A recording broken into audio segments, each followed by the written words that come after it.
따라하겠습니다. 우리 교회는 사도행전적 교회를 이루어가는 신앙 공동체입니다. 아멘. 성령 충만하여 증인된 삶을 살아가시는 우리 모두 되어지기를 주님의 이름으로 소망하며 축원합니다. 연일 폭염이 계속되네요. 우리 온 성도가 이 폭염을 잘 이겨내시고 건강을 잘 지켜서 건강하게 이 여름을 이겨내시기를 주님의 이름으로 소망하며 축원합니다. 주님께서 우리와 함께 하실 줄로 믿습니다.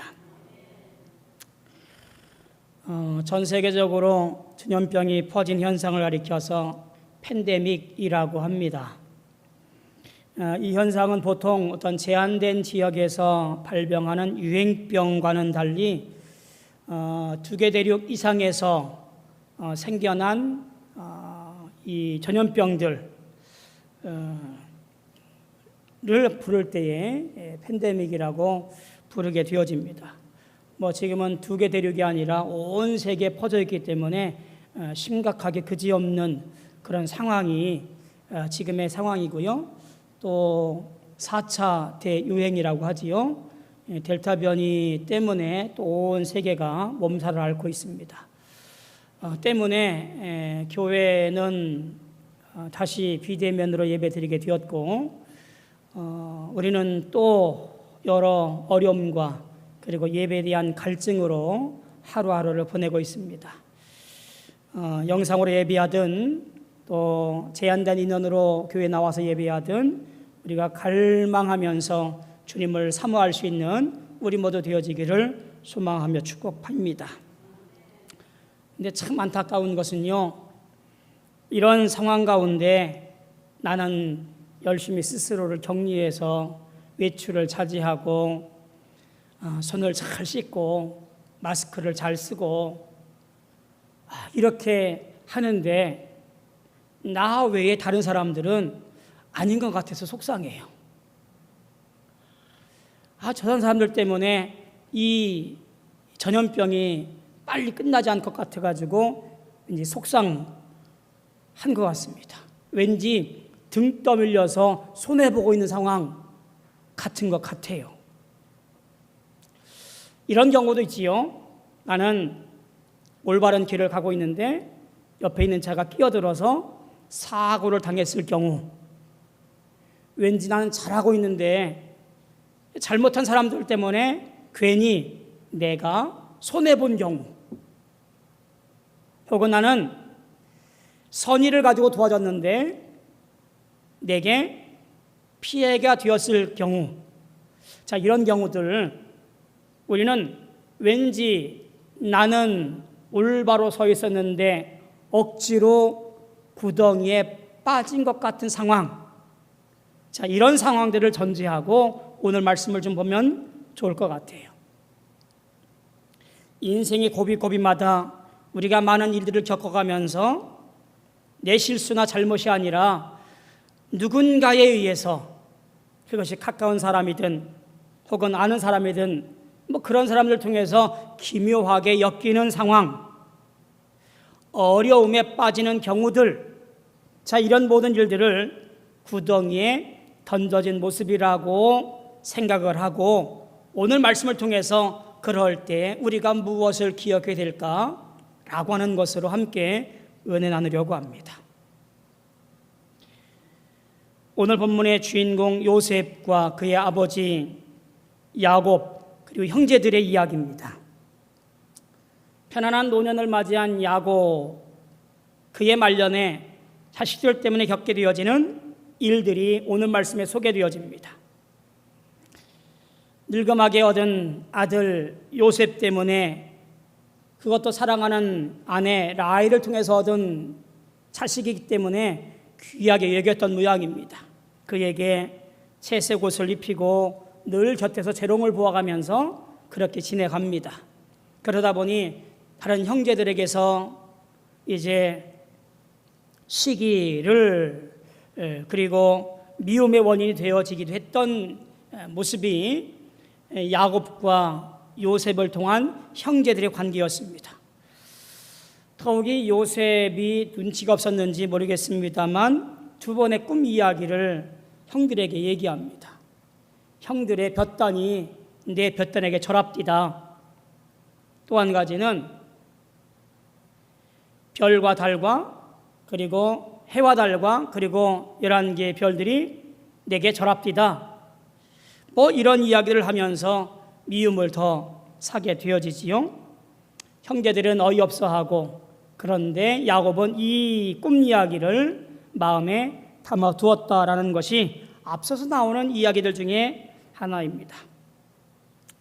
날이 지나고 때가 지나서 형제들이 목초지를 따라서 이동을 하게 되어지고 세겜의 당도에 있습니다. 야곱이 걱정이 되었는지 그렇게 애지중지하던 요셉을 형들에게 보내어서 그들이 평안한지 양떼들이 잘 있는지 보고 와서 내게 전하라고 요셉을 보냅니다. 헤브론에서 약 800km 정도 떨어져 있는 곳이 세겜이에요. 굉장히 먼 거리지요. 그리고 그곳에 당도해 보니 형들은 이미 다른 곳으로 옮겼고 물어서 그 세겜에서 한 24km 정도 위로 올라가 있는 도단에 이르러서 형들을 만나게 되어집니다. 야곱이 뭐가 그렇게 불안해서 애지중지하던 요셉을 보냈을까? 집안에는 종을 보내어서 확인해도 될 텐데 굳이 왜 요셉이었을까? 그것도 세겜이라는 곳에. 아마도 야곱에게는 이 세겜이라고 하는 것은 아픈 기억이 있던 곳이기 때문에 그렇습니다. 그 일 때문에 불안해했고 보복을 당하지 않을까 걱정이 되었던 지역입니다. 다 아시다시피 이 세겜이라고 하는 것이 야복강에서 형과 만나서 이런저런 얘기를 하고 형을 먼저 헤브론으로 보내고 나서 뒤따라가겠노라 약속했지만 그 약속을 어기고 위로 올라가서 세겜에다가 땅을 사고 그곳에서 집을 짓습니다. 그런데 그의 고명딸 디나가 못된 일을 겪게 되어지고 그 오빠들이 하몰의 남자들을 죽여버리고 형제들이 그 성에 들어가서 모든 것을 요락질하게 되어지지요. 이 일을 통해서 야곱이 깨닫고 베델로 돌아가자 뭐 해서 했던 지역, 그것이 바로 세겜이에요. 아픈 기억이 있는 곳, 혹시나 보복이 두려운 곳, 가기를 꺼려했던 곳, 그곳에 아들들이 양을 치고 있으니 아마도 걱정이었던 모양이에요. 그래서 요셉을 급히 보내어서 안부를 물어오게 되어집니다. 도단은 어떤 곳일까요? 도단은 그 말 뜻이 두 개의 우물이라고 하는 뜻이에요. 전승에 의하면 그곳에 두 개의 우물이 있었다라고 말하는데요. 그곳에는 아주 중요한 사건이 있었던 곳입니다. 열왕기하 6장에 보면 그 유명한 도단 내에 있던 엘리사의 이야기가 등장을 합니다. 아람 왕이 아람 군대가 이동하는 것을 이 엘리사가 너무나 잘 꿰뚫어 보는 것을 기이하게 여기고 마음에 미움을 사서 엘리사를 어찌하고자 도담성을 에워쌉니다. 하지만 엘리사는 불말과 불병거를 보는 영안이 열린 사람이었잖아요. 손도 되어지지 아니하고 아람 군대를 물리친 사건이 있었던 곳이 어디냐면 도단이에요. 저는 이 세겜과 도단의 지명을 가만히 보면서 그런 생각이 들었어요. 우리 인생에서 머물러 있어야 될 곳과 머물러 있지 말아야 될 곳이 있구나 라고 한 생각이 들었어요. 아무리 목초지가 좋고 물이 풍성하고 살기 좋은 곳이라 할지라도 그곳에 샬롬, 평안이 없으면 불안하고 마음에 근심이 있고 그리고 왠지 기억하고 싶지 않은 곳이 있다라 한다면 그것은 속히 떠나야 할 곳, 세겜 땅이라는 거지요. 하나님의 역사와 구원과 도우심과 이김이 있는 곳, 그것이 우리가 머물러야 할 땅, 도단이라고 하는 거예요. 내 인생의 삶이 과연 어디에 있을까를 고민해 보시길 소망합니다. 그것이 내게 아무리 복이 되어진다 한들 그것이 세겜이라고 한다면 속히 떠나십시오. 하나님의 놀라운 구원의 역사가 있는 곳, 그곳이 지금은 아무것도 없고 그것이 불안하고 그것이 우리에게는 어려움이라 할지라도 하나님이 그곳에 계시면 우리가 그곳에 머물러야 할 줄로 믿습니다. 내 인생에 머물러야 할 곳, 그것이 하나님이 있는 곳이라는 사실을 깊이 기억하기를 소망합니다. 자, 어찌됐든 창세기 37장부터 50장까지 쭉 이어지는 요셉의 이야기, 그 서막을 보여주는 것이 오늘 37장의 모습이라고 보여집니다. 요셉을 이야기하면서 우리가 그 꿈 이야기를 하지 않을 수가 없지요. 그래서 형들은 말합니다. 꿈꾸는 자가 오는도다 라고 그렇게 그를 이야기합니다. 형들의 미움 속에서 외로움과 슬픔을 겪고 있을 때 하나님께서 한 꿈을 주잖아요. 요셉은 형들에게 그 꿈 들려주려고 호소합니다. 청하건대 내 꿈을 들어보십시오. 요셉이 정말 지혜롭고 신중한 사람이었다고 전제한다면 형들에게 이 이야기를 들려주기를 간청했던 이유가 있을 것 같아요. 누가 보아도 미움 살만한 꿈인데 굳이 얘기할 이유가 없을 텐데 요셉은 왜 형들에게 그 꿈을 얘기하려고 했을까? 형들이 알아야만 할 필요가 있을까? 이 꿈 이야기를 가만히 보면 야곱이 베델에서 꿈과 거의 흡사합니다.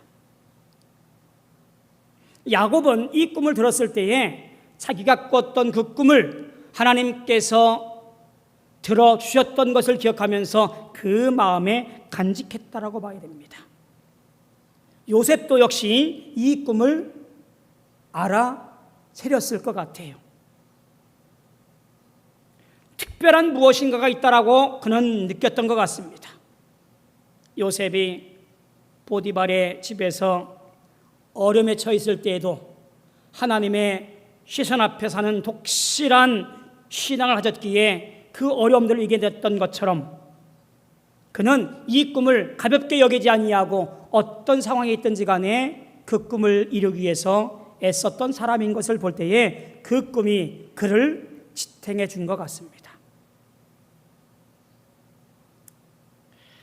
형들은 이렇게 말합니다. 이 꿈을 듣고 나서 내가 참으로 우리를 통치하겠느냐?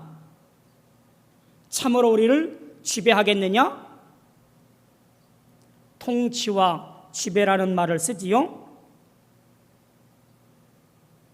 한 명의 주의를 여러 사람이 둘러서서 정의를 표하는 것은 통치자와 신하의 관계예요.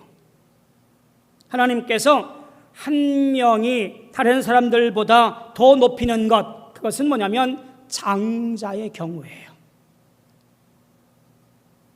누가 먼저 태어났냐가 아니라 하나님께서 세워주신 사람, 그 요셉을 다른 형들이 그를 장자로 여기게 될 것이라고 하는 것이 그 꿈의 내용이었어요.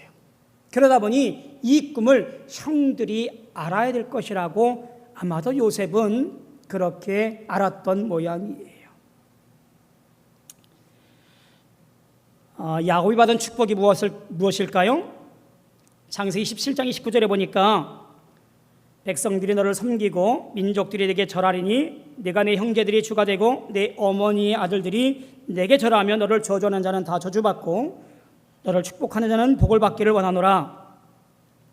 27장 37절에도 보면 이삭이 에서에게 대답하여 이르되 보라, 내가 너를 너의 주로 세우고 그의 모든 형제를 내가 그에게 종으로 주었으며 곡식과 포도즙으로 그를 떠받쳐 주었으니 내 아들아, 이제 내가 내게 무엇을 할 수 있으랴? 라고 말해요. 이삭은 야곱에게 모든 형제를 종으로 주었습니다. 자, 요셉의 꿈과 야곱의 축복이 매우 닮았다라는 것을 보게 되어져요. 형들은 정말 요셉의 꿈을 믿지 못했을까?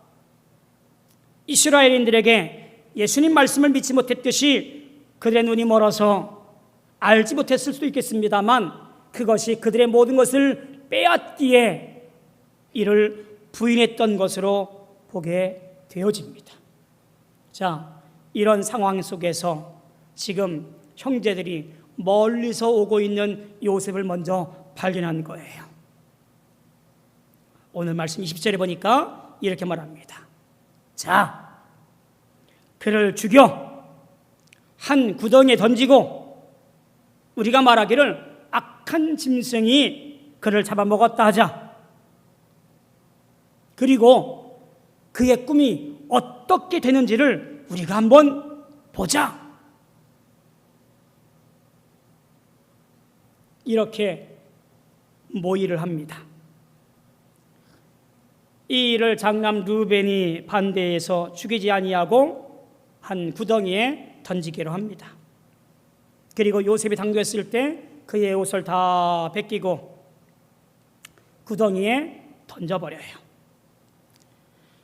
구덩이라고 하는 것은 이런 겁니다. 우리 항아리를 생각하면 될 것 같아요. 입구는 좁고요, 안에는 널찍한 형태의 구덩이예요. 이 구덩이는 우기에 물을 담아두는 저장 공간이 되어지고요, 건기에는 말라서 그 속에 비어있는 형태가 그 당시 여기저기에 뚫려져 있는 목동들의 구덩이예요.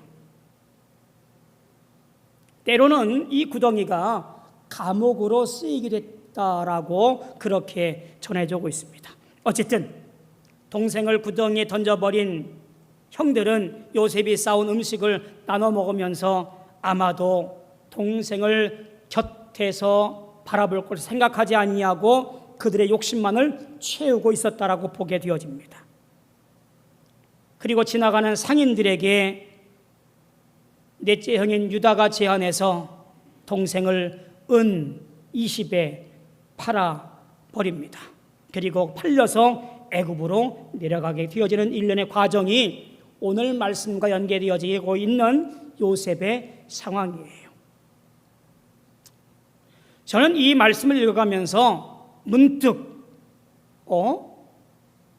정작 피해자인 요셉의 목소리는 왜 한마디도 없을까? 라는 생각이 불현듯 들어요.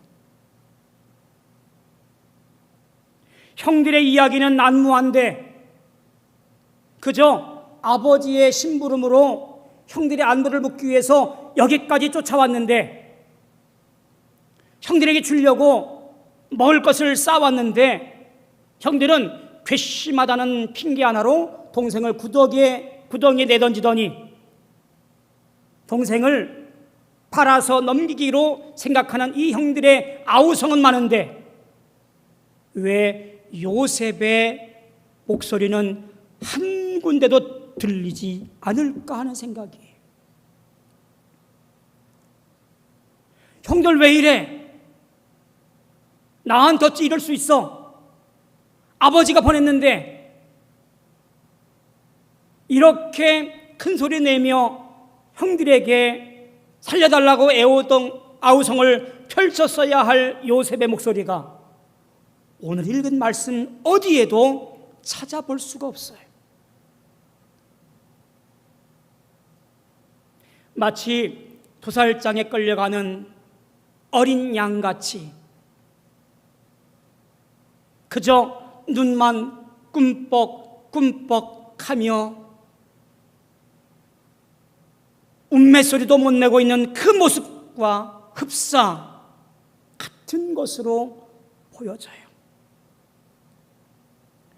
오늘 창세기 기자는 왜 요셉의 목소리, 그의 아우성, 그의 탄식, 그의 말 한마디 어느 한 군데 기록하지 않았을까? 구덩이는요, 사면이 그저 흙벽이에요. 어디에도 그 구덩이를 헤어나올 만한 어떤 조건도 어떤 능력도 보이지 않는 곳이에요. 구덩이는 오직 저 입구에 비춰지는 하늘만이 보일 뿐이에요. 사람의 목소리는 그를 구할 수가 없는 곳, 그것이 구덩이라고 하는 것의 특징이에요. 창세기 기자가 구덩이에 빠진 요셉의 목소리를 그저 아무 소리도 없이 던져진 모습으로 묘사되었던 것은 우리 인생 가운데 있을 구덩이 가운데 내가 바라보아야 할 것은 형들의 도움도 아니고 인간의 지혜도 아니고 헤어나올 수 없는 내 능력도 아니라 오직 바라보아야 할 것 하나님만을 지켜보라고 하는 교훈은 아니었을까? 오늘 내 인생 가운데 구덩이에 빠져 있다고 한다면, 오늘 내 삶에서 어찌할 수 없는 상황에 놓여 있다면, 나는 하늘에 계신 하나님을 바라보며 이 구덩이에서 건져내질 것을 기도하고 간구해야 된다라고 하는 말입니다. 놀라웠게도 하나님은 구덩이에 빠진 요셉을 나 몰라라 팽개치지 아니하고 그를 통한 놀라운 구원의 계획을 이루어가고 계신 사실을 우리는 창세기를 통하여, 출애굽기를 통하여, 성경의 말씀을 통하여 우리는 알게 되어지지요.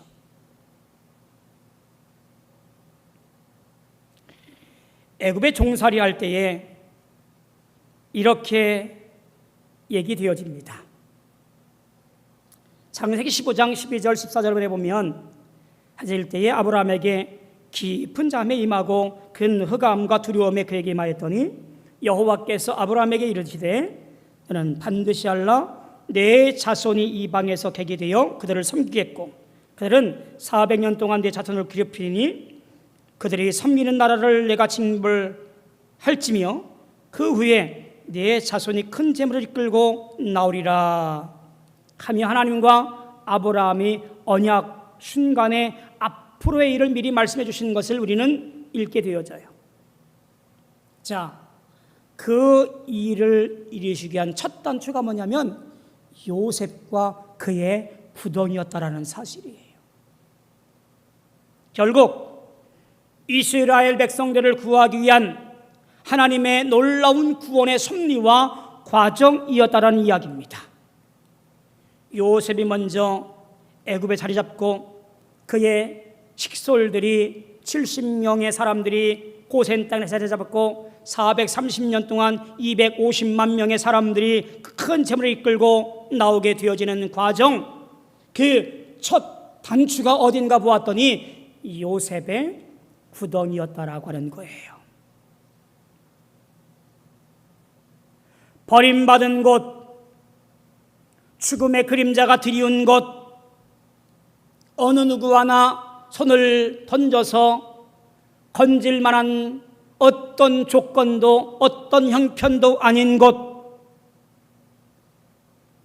요셉이 누려왔던 특별한 보살핌도 아버지의 사랑도 다 벗겨지고 그곳은 오직 하나님의 은혜의 돌보심과 인도하심을 통하여 헤어나올 수 있는 곳, 그것이 바로 요셉의 구덩이였고 그 구덩이는 결국 구원의 섭리와 과정으로 이루어지는 첫 발자국이었다라고 하는 것이에요.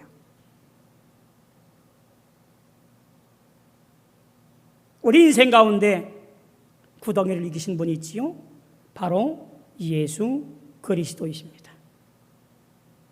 하나님의 아들로 이 땅에 권세를 다 지니신 분이었지만 그저 인간의 몸을 입고 이 땅에 오셔서 평안과 화평을 이루기 위해서, 아버지의 뜻을 이루기 위해서 모든 것을 다 내어놓으신 예수 그리스도. 하지만 사람들은 그분을 하나님의 아들로 보지 아니하고 그저 자기들의 권위와 기득권을 챙기기 위한 도구로 사용해서 저 십자가에 달아 죽여버렸습니다. 하지만 예수님의 십자가 처형은 결국 우리 모든 사람들의 죄를 거뜬히 이기게 하는 구원의 역사였고, 그 구원을 통하여 오늘 이 땅에서 평안과 영생과 구원을 노래하게 되었습니다. 하나님의 철저한 사랑이 결국 예수님의 구덩이 십자가에서 이루어지게 되었습니다. 오늘 우리는 그 십자가 구덩이로 인해 살았고 소망 중에 믿음의 길을 걸어갈 수 있게 되었습니다. 이사야 53장 3절로 12절에 보니까 이렇게 설명합니다. 그는 멸시를 받아 사람들에게 버림받았고 간고를 많이 겪었으며 질고를 아는 자라. 마치 사람들이 그에게서 얼굴을 가리는 것 같이 멸시를 당하였고 우리도 그를 귀히 여기지 아니하였도다. 그는 실로 우리의 질고를 지고 우리의 슬픔을 당하였거늘 우리는 생각하기를 그는 징벌을 받아 하나님께 맞으며 고난을 당하나였노라.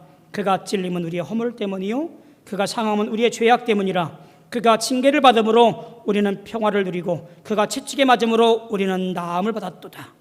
우리는 다양 같아서 그를 행하여 각기 제 길로 갔거늘 여호와께서는 우리 모두의 죄악을 그에게 담당시키셨도다. 그가 곤용을 당하여 괴로울 때에도 그의 입을 열지 아니하였으며 마치 도수장으로 끌려가는 어린 양과 털 깎는 자 앞에서 잠잠한 양같이 그의 입을 열지 아니하였도다. 여러분, 그 구덩이의 은혜 때문에 우리가 살았다라고 하는 말이에요. 자, 그러면 지금 여러분의 구덩이는 무엇입니까? 내게 고통을 안겨다 주고 힘이 빠지게 하는 것들, 나만 버림받은 것 같은 일들, 도와줄 어떤 사람도 인생도 없는 것 같은 그 외로움의 자리, 그 모든 것들이 우리의 구덩이일 것이고요. 그 구덩이에 지금 내던져진 것 같은 억울함과 속상함이 있는 내 인생, 그 때문에 마음 아파하고 있는 것이 우리의 삶인지도 모르겠습니다. 억울하고 속상해서 머리 끝까지 분이 올라서 참지 못하는 것, 그것이 내 인생의 구덩이일지도 모르겠습니다. 하지만 우리는 그 구덩이에서 하나님을 바라보는 믿음이 있어야 합니다. 하나님의 뜻이 무엇인지를 먼저 생각하는 자리이어야 하는 곳, 그것이 바로 구덩이 그곳입니다. 하나님께서 그 자리에서 들어서 놀라우신 은혜와 섭리로 일을 만들어 가시는 것, 그때가 그곳에서부터이기 때문에 하나님의 일하심을 믿고 믿음을 지켜서 경주를 해가는 것이 우리 인생의 모습이고 우리 구덩이에서의 삶인 것을 보게 되어집니다. 여러분께서 기억해야 되는 것이 바로 그 구덩이에서 모습일 텐데, 그냥 버려두지 아니하시고 우리를 꺼내어 승리의 길로 인도해 가실 것을 믿고 오늘도 찬송하며 노래하며 하나님을 바라보는 지혜가 그 구덩이에서 있어야 한다라는 말이에요.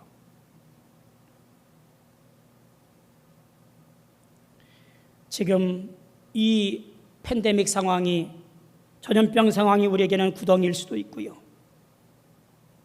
내 삶에서 겪어되어지는 억울한 여러 사정들이 우리의 구덩이일 수도 있고요. 가까이 지냈던 사람들로부터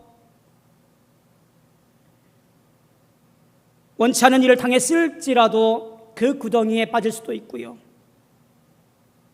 이 모든 일들로부터 헤어나올 수 있는 것은 원망과 불평과 그리고 모든 질투와 시기가 아니라 하나님을 생각하며 소망 중에 주님을 바라볼 수 있는 놀라운 일들이 결국 우리가 해야 할 가장 지혜로운 일이라는 사실을 우리는 요셉의 구덩이를 통해서 보게 되어집니다.